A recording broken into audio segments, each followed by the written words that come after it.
মোবারক। ঈদ মানে আনন্দ, ঈদ মানে খুশি, আর ঈদ মানেই হচ্ছে আমাদের তারকাদের জন্য আমাদের একটু বাড়তি সময়, তাদেরকে জানবার, তাদের সাথে আড্ডা দেবার এবং একই সাথে তাদের আসলে ঈদ ভাবনা, ঈদের সময়টা তারা কিভাবে কাটাচ্ছে সেটা জানার জন্য কিন্তু আমরা অনেকটা সময় পেয়ে যাই।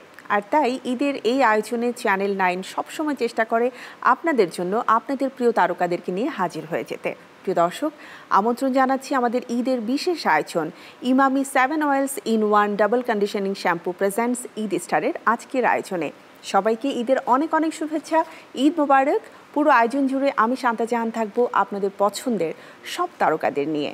হবে আড্ডা, হবে মজার মজার কিছু কথা এবং সেই সাথে ঈদ উদযাপনের নানা রকম যে আমাদের বাহানা থাকে, যত প্ল্যানিং থাকে সব কিছু। চুলের যত্নে নো টেনশন। 7 অয়েলস ইন 1 নিয়ে এলো নতুন ডাবল কন্ডিশনিং শ্যাম্পু। 7টি ন্যাচারাল ও এক্সোটিক ইনগ্রেডিয়েন্টস চুল শুধু পরিষ্কারই করে না, দেয় ডাবল কন্ডিশনিং। পারফেক্ট চুলের জন্য 7 oils in 1 double conditioning shampoo. চুলের যত্নে নো টেনশন। 7 অয়েলস ইন 1 নিয়ে এলো নতুন ডাবল কন্ডিশনিং শ্যাম্পু। 7টি ন্যাচারাল ও এক্সোটিক ইনগ্রেডিয়েন্টস চুল শুধু পরিষ্কারই করে না, দেয় ডাবল কন্ডিশনিং। পারফেক্ট চুলের জন্য 7 oils in 1 double conditioning shampoo. অনেক কথা বলছি, নিশ্চয়ই ভাবছেন তারকা কোথায়? প্রিয় দর্শক, তারকা তো আমার সাথেই রয়েছে, আর যে তারকাকে এবারে আমি আপনাদের সামনে পরিচয় করে দিব তাকে দেখতে কিন্তু একদম মনে হচ্ছে যে আকাশ থেকে আমি ঝলমলে একটা তারাকেই নিয়ে এসেছি। আর সে তারকা যখন যেখানে যায় তখন আসলে এতটাই আলোকিত করে তোলে চারপাশ যে আমরা সবাই সেই আলোয় আলোকিত হতে চাই। এবং বর্তমান সময়ে যে কজন তারকা আমাদের রয়েছে তাদের মধ্যে আই থিঙ্ক তাকে সবচাইতে বেশি ফলো করে আমাদের বর্তমান প্রজন্মের মেয়েরা। চলুন পরিচিত হয়ে নেই আমাদের সুপারস্টার তারকা, আমাদের জনপ্রিয় অভিনেত্রী বিদ্যা সিনহা মিমের সাথে। অনেক অনেক শুভেচ্ছা, ঈদ মোবারক। ঈদ মোবারক আপু, অনেক সুন্দর লাগছে তোমাকে। Thank you. তোমাকে দেখতে একদম একটা কি বলে সাদা পরীর মতো লাগছে। ঈদের দিন তো আমি সাদাই প্রেফার করি, মানে আমার খুব ভালো লাগে, স্নিগ্ধ একটা ফিল মনে হয়। সো ঈদে দেখা যায় যে আমি যখনই আউটফিট প্ল্যান করি খুবই লাইট সফট কালার চুজ করি। যেহেতু ঈদ নিয়ে আমি বলছিলাম যে আমরা কিন্তু ঈদ উদযাপনের জন্য একটা বাহানাও তৈরি করি যে এবারে ঈদে আমরা এটা করব, চলো আমরা এটা করি, ফ্যামিলির সাথে অনেক প্ল্যান হয়, অনেক কিছু হয়। তো তোমার ঈদ উদযাপনের প্ল্যান এবার কেমন চলছে? আমার ঈদ উদযাপনের প্ল্যানিং এই যে ধরো শপিং টপিং তো থাকেই, আবার শপিংয়ের থেকেও হয় যে বিভিন্ন মানে ফ্যামিলি মানুষ ছাড়াও কিছু ফ্রেন্ড থাকে যাদের জন্য মনে হয় কিছু জিনিস কিনি, গিফট দেই। বাট কাজের জায়গা থেকে যদি বলি, তুমি বিভিন্ন ব্র্যান্ডের সাথে কাজ করছো, তাদের টিমগুলো থাকে, সো তাদের সাথে ঈদের সময়টাতে সময় কাটানোর সুযোগ কি হয়, আর লাইক ঈদের আগেই তুমি প্ল্যান করে নাও? ওগুলো অ্যাকচুয়ালি ঈদের আগেই হয়ে যায়, কারণ ঈদের সময় তো সবাই সবার মতো করে ছুটি নিয়ে বাইরে চলে যায়, হয় ঢাকার বাইরে অনেকে যায়, ফ্যামিলি থাকে। ছোটোবেলার স্মৃতির দিকে আমরা যদি যাই, সব সময় যেটা হয় ঈদ আসলে আমরা সবাই মেহেদি লাগাই, তাই না? এইটা আমি একদম ছোটবেলা থেকে আমার ছোটবেলা থেকে কয়েকটা জিনিস একদম মাস্ট। মেহেদি পরা ছিল, যেটা আমি এখনো করি, মেহেদি পরি। তারপরে হচ্ছে আমি ড্রেস কিনতাম, ড্রেস কিনে ওটা কাউকে দেখাবো না, এটা জাস্ট আমি নিজে রেখে দিতাম, কারণ ঈদের দিন একদম শাওয়ার টাওয়ার করে তারপরে পরবো। কারণ আমার ফ্রেন্ডরা সেম কাজ করতো, তো আমি ওদেরকে ফলো করতাম। রাইট। এন্ড ফ্রেন্ডদের সাথে নিশ্চয়ই অনেক প্ল্যান থাকতো ঘুরতে যাওয়ার? ওটা তো ঘুরতে যাওয়া হতো, এবং মজার বিষয় হচ্ছে ওদের সাথে আমি বিভিন্ন জায়গায় ঘুরতে যেতাম, আর সাথে করে ওরাও সালামি করতো, আমিও সালাম করে করে সালামি নিতাম। 2 টাকা 5 টাকা 10 টাকা এরকম করে আসতো হাতে, তো এক কাঁধে এরকম হাত ভর্তি নোট নিয়ে বাসায় ঢুকতাম। আর তো মা দেখে একদম চিল্লাচিল্লি শুরু করতো, কারণ মার ধারণা ছিল যে আমি এটা নেয়ার জন্যই বিভিন্ন বাসায় গিয়েছি এবং আমি ইচ্ছা করে মার এইটা ধারণা। কিন্তু সবাই কিন্তু আসলে ছোট বাচ্চা ভালোবেসে হচ্ছে সালামি তো দিতে পছন্দ করে। সেটা তো দিতে আবার একটা মজাও লাগতো যে আমি সালাম করলে আমাকে টাকা দিচ্ছে, তো এটা একটা ডিফারেন্ট একটা মজা। সনি ভাইয়া কত টাকা সালামি দিয়েছে? নতুন টাকার নোট ছিল নাকি নরমাল পকেট থেকে বের করে দিয়ে দিয়েছে? সনিটা হ্যাঁ মোটামুটি নতুন, মানে একদম নতুনও না একদম পুরাতনও না, মাঝামাঝি পকেট থেকে যেহেতু দিয়েছে। আর আমার মার কাছে আবার একদম ফ্রেশ নতুন। আন্টি আমি আসছি, আড্ডা শেষ করে বাসায় হামলা করব। মার কাছে অলওয়েজ ধরো বললে সে একদম নতুন নোট। কিন্তু আমি যদি এক কথায় বলি তাহলে রূপে গুণে অনন্যা একজন মা যদি থেকে থাকে সেটা হচ্ছে আন্টি, আমি সবাইকে বলি। আর সেই আন্টির কিছুটা, যেমন রূপটা তো পেয়েছো তুমি, লম্বা, তোমার গায়ের রং, আই থিঙ্ক হেয়ার, এভরিথিং সবকিছু মারটাই পেয়েছি। মাশাআল্লাহ। শ্বশুর শাশুড়ির কাছ থেকে সালামি পাওয়ার ব্যাপারটা প্রথম ঈদ থেকে নিয়ে শুরু করে এখনো পর্যন্ত একই রকম আছে না ধীরে ধীরে কমছে? না না, একই রকম। আমার শ্বশুরবাড়ির মানুষজন আমাকে অনেক আদর করে, অনেক অনেক প্যাম্পার করে, তো ডেফিনেটলি ভালো লাগে।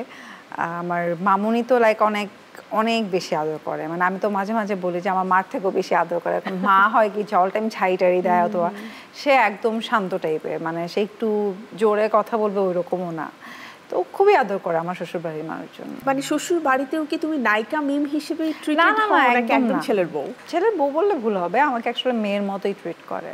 আচ্ছা, তোমরা মানে কয়টা ননদ, কয়টা তোমার হচ্ছে দেবর? দুইজন ননদ, দুজন অ্যাকচুয়ালি বড়, মানে আচ্ছা তার মানে ননাস। ইয়েস, আমি খুব আদরের তুমি। হ্যাঁ, এবং দুজনই অ্যাকচুয়ালি ঢাকার বাইরে থাকে, একজন মানে ইন্ডিয়াতে সেটেল, আর একজন হচ্ছে কিশোরগঞ্জে থাকে। আচ্ছা, তো সনি অ্যাকচুয়ালি অনেক ছোট। আন্টি তোমার জন্য স্পেশাল কি রান্না করেন ঈদের দিন? মার সেমাই খুব মজা হয়, সো সেমাইটাই বলি, এবং আমি নিজে শাহী টুকরা করি, ওটা মানে আমি জানি না এটা অনেক বেস্ট হয় আমারটা। মিষ্টি জিনিসগুলো মা ভালো করে, কিন্তু যেহেতু এখন অ্যাকচুয়ালি দেখা যায় বাসার সবাই মানে স্বাস্থ্য সচেতন, তো মিষ্টি এখন খুব কম করা হয়। তোমার সাথে আমি ফিটনেস জার্নি নিয়ে একটু কথা বলবো, কিন্তু তার আগে ছোট্ট একটু বিরতি নিয়ে আসি। প্রিয় দর্শক, আপনারা দেখছেন ঈদ উপলক্ষে আমাদের বিশেষ আয়োজন Emami 7 oils in 1 double conditioning shampoo presents Eid star. রয়েছে আমার সাথে বিদ্যা সিনহা মিম, আবারও ফিরবো, কিন্তু তার আগে ছোট্ট একটি বিরতি।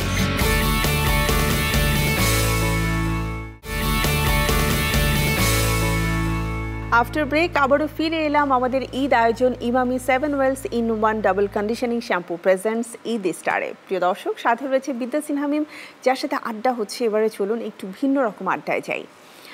ভিন্ন রকম আড্ডাটা আমি প্রথমে তোমার ফিটনেস জার্নি নিয়ে শুরু করব। সেটা হচ্ছে তুমি প্রথম থেকে নিজের ফিটনেস নিয়ে অনেক বেশি, আমি বলবো, সচেতন, এবং তুমি মেনটেন করে গেছো। অনেকে আছে একটু মোটা হয়, শুকায়, বিভিন্ন চেঞ্জেস আসে, but you are like same বলবো না, ডে বাই ডে বেটার থেকে বেটার হওয়ার যে ইচ্ছা, এটা অ্যাকচুয়ালি তুমি কিভাবে করে মেনটেন করো?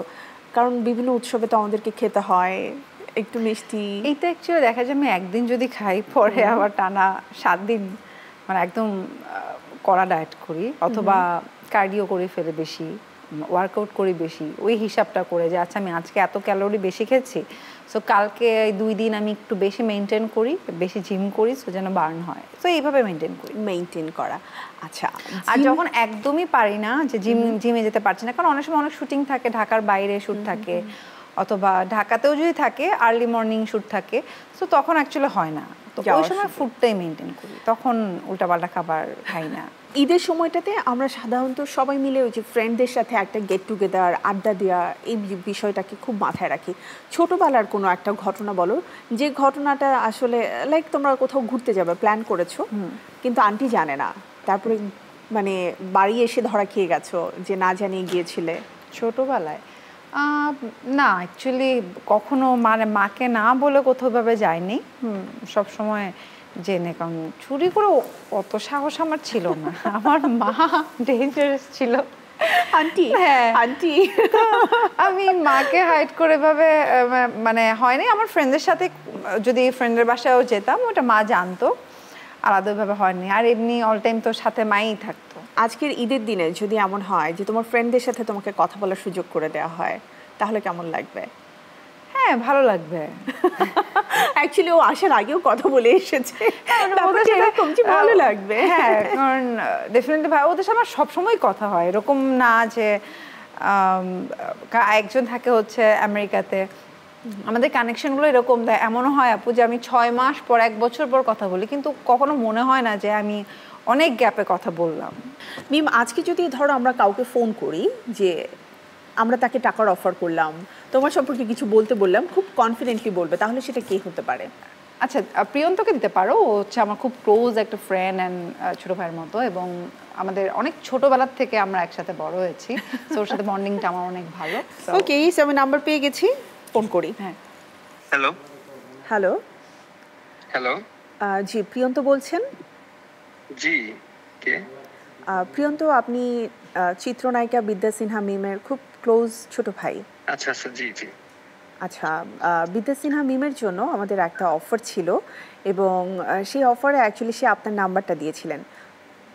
লটারিতে আপনি 5 লক্ষ টাকা জিতেছেন। Wow, that's great. It is really amazing to know, but I don't know how to react. That is the thing. ওকে, তার মানে অ্যাকচুয়ালি 5 লক্ষ টাকা আপনার কাছে খুব একটা বেশি মাইনে রাখে না, দ্যাটস ওয়াই আপনি এত অল্পতে রিয়েক্ট করলেন, রাইট? না, জিনিসটা এমন না, ব্যাপারটা হচ্ছে যে টাকা তো অবভিয়াসলি সবাই অনেক অনেক মূল্যবান একটা জিনিস সবার জীবনে, বাট আসলে এভাবে হঠাৎ করে টাকা পাওয়ার যে ব্যাপারটা এক্সপেরিয়েন্সটা এখানে আসলে আমার কিভাবে রিয়াক্ট করা উচিত I don't know. Okay, so এখন আপনি বলুন যে টাকাটা কি আপনি বিদ্যা সিনহা মিমকে দিতে চান নাকি টাকাটা নিজের কাছেই রাখতে চান? অবশ্যই বিদ্যা সিনহা মিমকে দিতে চাই। আই থিঙ্ক প্রিয়ন্ত খুব ভালো বুঝে গেছে যে কেমন নিয়ে কথা হচ্ছে। আচ্ছা, বিদ্যা সিনহা মিম আমার সাথে রয়েছে, আমি ফোনটা দিচ্ছি, আপনি কথা বলুন। হ্যালো, আমরা একটা টক শোতে আছি, সো আমাকে বললো যে আমার খুব ক্লোজ কোনো মানুষের দিতে, তো আমি তোর নাম্বারটাই দিলাম, তো ফান করবে এই কারণে। সো এই এনিওয়ে, বাট আসলে কি 5 লক্ষ টাকা পেলে তোমাকে দিত? আমাকে হ্যাঁ ও দিবে। ও ওকে, সো তুমি জেনে শুনেই দিয়েছো? হ্যাঁ, আমি ও 5 না আরো বেশি পেলেও আমাকে দিয়ে দিবে। Oh wow, so sweet. আচ্ছা ঠিক আছে, okay bye. Thank you Priyanta. আর আপনি 5 লক্ষ টাকা জেতেননি, বাট এই মুহূর্তে বসে আমাদের দর্শক সেটা 5 লক্ষ হতে পারে, 5 কোটি হতে পারে, আপনাকে কিন্তু একযোগে শুনছে। সো আপনি যদি মিম আপু সম্পর্কে, মানে আপনার মিম আপু আমাদের বিদ্যা সিনহা মিম, তার সম্পর্কে যদি কিছু বলতে চান তাহলে আপনি বলতে পারেন, এটা কিন্তু সবাই জানবে, সবাই শুনবে।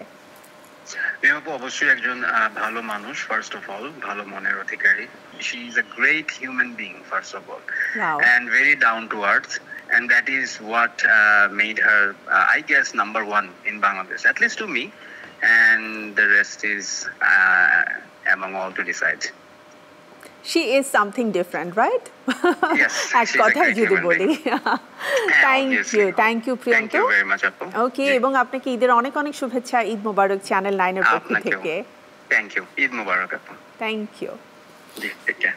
ও এমন একজন পার্সন, লাইক আজ অবধি আমি ওর মুখে আমার সম্পর্কে নেগেটিভ কথা শুনিনি। তোমার কখনো মনে হয়েছে যে নিজেকে একজন কর্পোরেট লেডি হিসেবে দেখতে চাও? না, আমার অ্যাকচুয়ালি ডাক্তার হবার ইচ্ছে ছিল ছোটবেলাতে। মানে নায়িকা না হলে ডাক্তার হতে মাস্ট? কারণ ওইভাবেই আসলে পড়াশোনাটা টার্গেট মানে আগানো ছিল। কিন্তু পরে যখন আমি তো অ্যাকচুয়ালি স্কুলে থাকতেই লাক্স সুপারস্টারে চলে যাই, এরপরে যখন সুপারস্টার হই দেন আমি পরে কলেজে ভর্তি হই। তো তখনও অ্যাকচুয়ালি আমি সায়েন্সেই যাই যেহেতু আমার ডাক্তার প্ল্যান। কিন্তু পরে গিয়ে আমি দেখলাম যে আমি যে পরিমাণ কাজের প্রেশার আমি কুলাতে পারছিলাম না, দেন আমি সাবজেক্ট চেঞ্জ করি। সো তখন মন খারাপ হয়েছিল যে আমার হোপটা পুরোপুরি শেষ, মানে ডাক্তার হবার সব। বাট ওকে ফাইন, এটাতে আমি ফোকাস দিয়েছি, সো এটাতে আমার সাকসেসটা এসছে।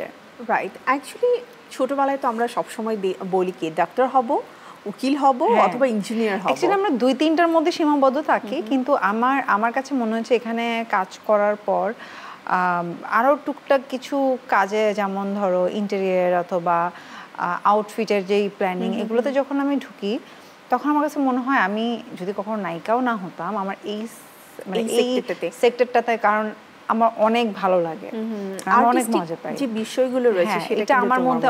মানে আমি পরে আমার মনে হয়েছে যে এই জিনিসগুলো যে আমি নায়িকা না হতাম, দেন আমি হয়তো আর্কিটেকচার অথবা ইন্টেরিয়র ডিজাইনার, মানে এটা আমার মানে সেন্স অনেক ভালো, আমার অনেক মজা লাগে এই কাজগুলো। নিজের বাসার এত চমৎকার যে ডেকোরেশন, সেটা কি নিজে করেছো সম্পূর্ণ? হ্যাঁ, আমার ইন্টেরিয়র ডিজাইনার ছিল, কিন্তু অ্যাকচুয়ালি কনসেপ্ট তোমার দেয়া। হ্যাঁ, আমি যেটা চেয়েছি সেম, এবং এরপরে আসলে আমি আমার মতো করে অনেক কিছু আবার চেঞ্জ করে আচ্ছা, ওকে। সো আমরা এরপরে দেখব যে আমাদের এই অনুষ্ঠানের যে মুডটা আছে সেটা কিভাবে করে চেঞ্জ করে বিদ্যা সিনহা মিম। কিন্তু তার আগে ছোট্ট একটি বিরতি নিয়ে আসছি, এবং তুমি একটু মেন্টালি প্রিপারেশন নাও, ঠিক আছে? মুড চেঞ্জ করতে হবে আমাদের। আচ্ছা, ঠিক আছে।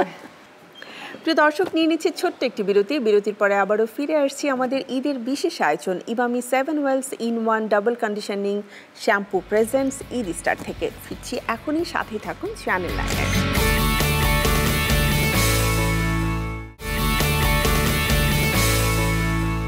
বিরতির পরে আবারও ফিরে এলাম আমাদের ঈদের বিশেষ আয়োজন Emami 7 oils in 1 double conditioning shampoo presents Eid স্টারে। প্রিয় দর্শক, সাথে রয়েছে বিদ্যা সিনহা মিম, যার সাথে আড্ডা হচ্ছে। এবং এত ভদ্র একটা মেয়ে, ও আসলে ছোটবেলায় কি কি খেলতো সেটা আমার জানার খুব ইচ্ছা। চলুন আমরা একটু ফিরে যাই খেলাধুলার প্রসঙ্গে, কারণ তোমার সাথে এরপরে আমি খেলবো। তো তার আগে জানতে চাই যে ছোটবেলায় তোমার প্রিয় খেলা কি ছিল? ছোটবেলায় আমি হাতে লেখা প্রতিযোগিতায় নাম দিতাম এবং ওটাতে আমি ফার্স্ট সেকেন্ডের মধ্যে থাকতাম। তুমি কি আসলে ছোটবেলায় খুব আমি বলবো সফিস্টিকেটেড হিসেবে ছিলে, যেটা আমি বললাম যে এত ভদ্র একটা মেয়ে? হ্যাঁ, আমি ছোটবেলা থেকে এরকম ছিলাম। কেন এত ভালো ছিলা? আমি জানি না, মানে আমি এমন টাইপ ছিলাম যে আমি আসলে কোনোদিন ভাবতেও পারি নাই যে আমি লাক্স চ্যানেল সুপারস্টারে যাব। এটা ড্রিম ছিল, কিন্তু থাকে না যে একটা মেয়ে যে ঘরের কোণের মধ্যে থাকতে মানুষের সামনে যেতে ভয় পায়। আমার মা আমাকে ছোটবেলা অনেক গান শিখিয়েছে, বাট আমি গান শিখতে চাইতাম না। এবং প্রত্যেকটা শিল্পকলা একাডেমিতে আমাকে ভর্তি করায় এবং ওইখানে যত রকম প্রোগ্রাম থাকতো ওই প্রোগ্রামে আমাকে গান গাইতে হবে, যাইতে হবে। বাট আমার কোনোটাই আমার মানে ইচ্ছা না। বাট আমার নাচের প্রতি অনেক ইন্টারেস্ট থাকতো। আমি নাচের ক্লাসে বাইরে গিয়ে গিয়ে দাঁড়িয়ে নাচ দেখতাম, কিন্তু ওইটা মা আমাকে শেখায় নাই। সো মা আমাকে গান শেখানো, যেটা আমার একদমই পছন্দ ছিল না। পছন্দ মানে যে আমার নিজে আমি ওই আগ্রহ না। হ্যাঁ, এবং যেটা হতো যে আমি কিন্তু এই ধাক্কানোতেও আমি ছোটবেলা ক্লাস 5-এ থাকতে আমি একবার জাতীয় পুরস্কার পেয়েছিলাম গানে, ছড়া গানে। সো এরপরে অ্যাকচুয়ালি অত দূর যেতে পারো না। এরপরে পরের বার আমি উপজেলা পর্যন্ত গিয়েছিলাম। মানে এটার আসলে রিজন ওই যে তোমাকে যেদিকে টানছে তুমি তো তার বাইরে যেতে পারবে না, এন্ড ফেট বলে একটা যে ব্যাপার রয়েছে, তাই না? এটাই হচ্ছে। এবং তুমি জানো, আমি যখন লাক্স চ্যানেল সুপারস্টারে গিয়েছিলাম, ওখানে যখন ফার্স্ট আমি ঢুকি, আমার কাছে প্রথম মনে হচ্ছিল যে আমাকে দিয়ে তো কিছু হবে না। এখানে এত সুন্দর সুন্দর মেয়ে, এত স্মার্ট মেয়ে, আমি তো তাও তখন কুমিল্লা থেকে ধরো মফস্বল থেকে এসেছি। সো আমি লাইক সবার সাথে অ্যাডজাস্ট করতে পারছিলাম না। তো আমি তো ধরেই নিয়েছি যে আমি পারবো না। কিন্তু আমার আশেপাশে অনেক মেয়েরা ছিল যারা আমাকে লাইক অনেক উৎসাহ দিচ্ছিল। ওকে ভাই, তুমি তো এই তোমার তো এটা, এই তোমার ছবি সুন্দর আসছে, তুমি তো হয়ে যাবে, বলে। আমি তখনও পর্যন্ত বুঝি নাই। বাট যখন আমার কাজ স্টার্ট হলো, যেমন আমাদের ছোটো ছোটো বিজ্ঞাপন হতো, নাটক হতো 5 মিনিটের, এই কাজগুলো যখন শুরু করি, প্রথমেই আমার মনে হতো আমি তো পারবো না, আমার হবে না। কিন্তু সামহাও সবার থেকে আমারটা বেস্ট হয়েছে। রেজাল্ট অলওয়েজ ভালো। হ্যাঁ, মানে আমি মনে আছে আমার একটা টিভিসি শুট হয়েছিল, টিভিসি সবাই আমরা করেছিলাম 10 জনই, ওটার মধ্যে আমি ফার্স্ট এন্ড আমাকে টপ নাম্বার দিয়েছে। ওয়াও! তো এরকম একটা দুটো হওয়ার পর আমার কাছে মনে হচ্ছে ওকে ফাইন, আমার মধ্যে তাহলে কিছু আছে, আমি পারবো।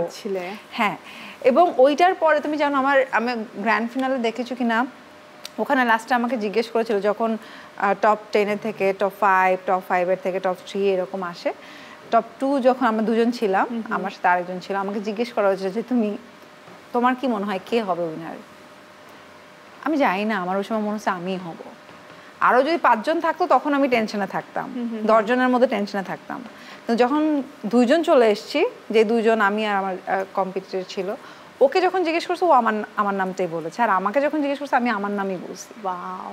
ওকে, চলো, যেমনটা বলেছি যে এই পার্টে আমি খেলবো। আমাদের সামনে কিছু ছোট ছোট, আমি বলবো এটা কি কুইজ না, অ্যাকচুয়ালি তোমার জন্য কিছু টোকেন দেয়া আছে। তোমার ভাগ্যে যেটা উঠবে আমি উঠাবো। হ্যাঁ, ওটা তোমাকে করতে হবে। মানে বলবো না, একটু বলবেই না। পছন্দের তারকার অভিনয় করে দেখাবেন। তোমার পছন্দের তারকা? অভিনয় তো করা সম্ভব না শাবনূর আপুর মতো, তাহলে শাবনূর আপুর ছবির একটা গান এক লাইন গেয়ে দিই। হ্যাঁ, প্লিজ।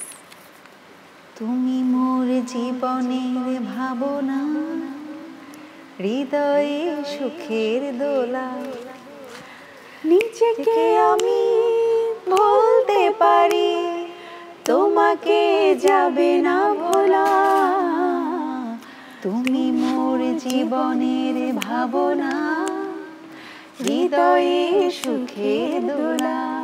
ওয়াও! এই গানটা না আমাদের মেয়েদের জন্য অন্যরকম একটা ব্যাপার। আরেকটা চলো, এটা বরং আমি দেখি, ঠিক আছে? তাহলে লুকোচুরি হবে না। না, ওকে।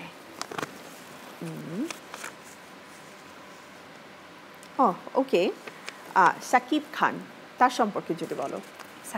সাকিব ভাইয়া তো সুপারস্টার, আমার প্রথম কমার্শিয়াল ছবির হিরো, এবং উনি অনেক পরিশ্রমী অ্যাকচুয়ালি। আর ওনার ডেডিকেশনের জন্যই আসলে আজকে উনি এখানে এসে, এবং আমি সবসময় ভাইয়াকে বলি কিছু মানুষ গড গিফটেড অনেক জিনিস পায়, সো ভাইয়ার যে ফেম অথবা যে জিনিসটা, এটা আসলে গড ওনাকে অনেক একদম একচ্ছত্র একটা আধিপত্যের হ্যাঁ মানে এটা ব্যাপার। অ্যাকচুয়ালি আমি ভাইকে দেখা হলেই বলি যে থাকে না গড কারো মাথার উপরে এমনি হাত দিয়ে রেখে দেয়, সো উনি এরকম একজন পার্সন। তো চলো লাস্ট ওয়ান, আবার লাস্ট ওয়ান। দান দান তিন দান। আমি দেখবো এবার, চলো। নিজেকে কোন শিল্পীর মতো দেখতে মনে হয়?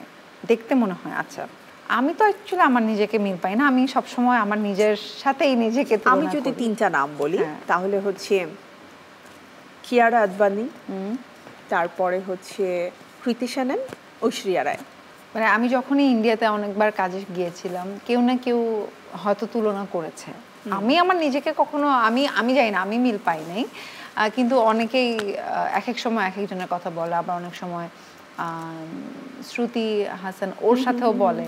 তো যখন হয় না যে হুট করে আমাকে ফার্স্ট দেখলো, এই তোমাকে দেখতে তো আমাদের এখানকার এরকমের মতো লাগে, অথবা ওর চেহারার সাথে তোমার মিল আছে, তো এরকম শুনেছি। ওকে, সো এবারে যে প্রশ্নগুলো করব সেটার উত্তর তুমি ইয়েস অর নো এই দুটোর মধ্যে দিতে হবে। বিয়ের আগে ভালো ছিলাম, নো। এখনো প্রেম করছি, ইয়েস। তো অল টাইম প্রেম করি। রোমান্টিক, প্রেমের অফার পেতে ভালো লাগে এখনো। আচ্ছা, কেউ যদি পছন্দ করে সেটা তো ওটা খারাপ তো লাগে না। ভালোই হ্যাঁ, লাগে, তাই ভালোই না? লাগে। যদি কখনো এমন হয় যে আমাকে রাজনীতি করতে হবে, তাহলে কি করব? প্রথমেই নো। যদি বিয়ের অনুষ্ঠান আবারও দ্বিতীয়বার করার জন্য বলে, যে বিয়ের অনুষ্ঠান আবারও করতে হবে, ইয়েস। মানে বউ সাজতে এত ভালো লাগে। আমি আবার ডিফারেন্ট ভাবে বউ সাজবো। আই থিঙ্ক এবারে আবার তুমি একদম ডিফারেন্ট একটা প্যাটার্নে যাবে, যে কারণ এখন নতুন অনেক ট্রেন্ডও এসেছে, তাই না? ওকে, সো আড্ডা চলতে থাকবে, খেলায় আবারও ফিরবো। আমি ছোট্ট আরেকটু বিরতি নিয়ে আসি। প্রিয় দর্শক, সময় হয়ে গেছে আরও একটি বিরতি নেবার। বিরতির পরে আবারও ফিরে আসছি Emami 7 oils in 1 double conditioning shampoo presents Eid স্টারে। সাথেই থাকুন চ্যানেল 9-এর, ফিরবো এখন।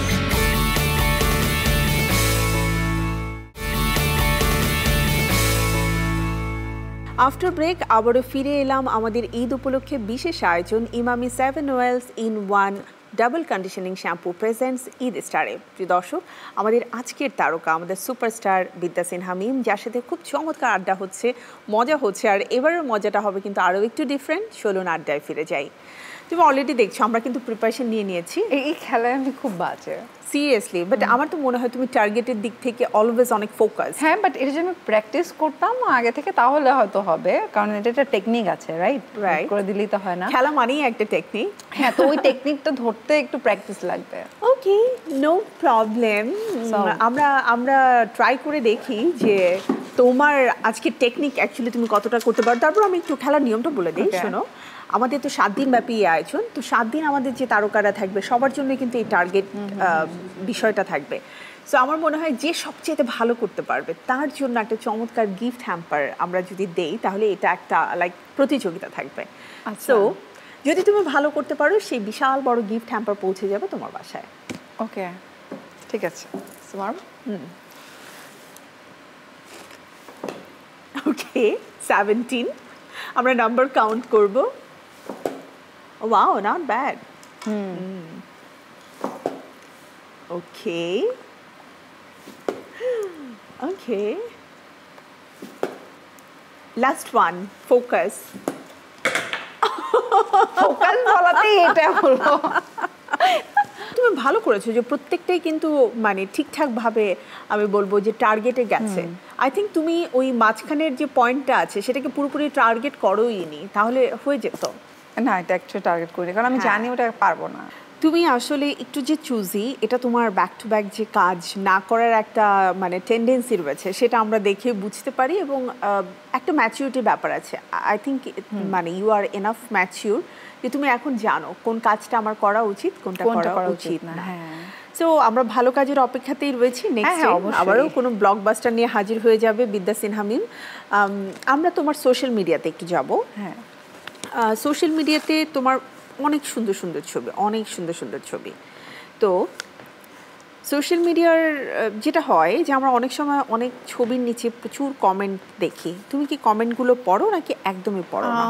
না, খুব একটা কমেন্ট পড়া হয় না এখনো পর্যন্ত। সনি ভাইয়াকে নিয়ে তোমার সবচেয়ে মানে ভালো লাগার কমেন্ট কোনটা ছিল, মনে পড়ে এমন কিছু? সনিকে নিয়ে অ্যাকচুয়ালি ওকে দেখি সবাই অনেক পছন্দ করে, সো ওই জায়গা থেকে বলে যে বেস্ট কাপল অথবা দুজনকে দেখতে ভালো লাগছে।